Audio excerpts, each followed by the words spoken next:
I want to be in the forefront of every industry. So I'll be working with the Republican Congress to pass the largest tax cuts in American history.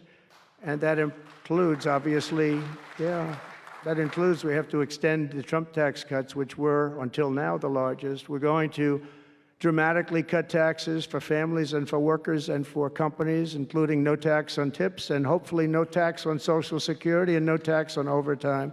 And that overtime one is a sleeper because I think a lot of people are going to be spurred on to do a lot of extra work.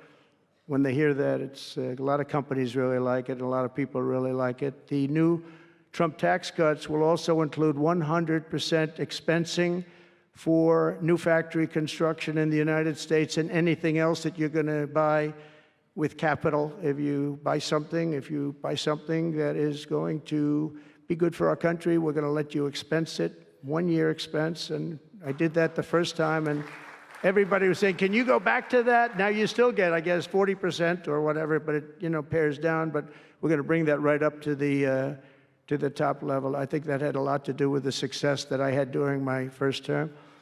And we'll substantially cut taxes for all domestic producers of oil and gas and just about everything else that they produce.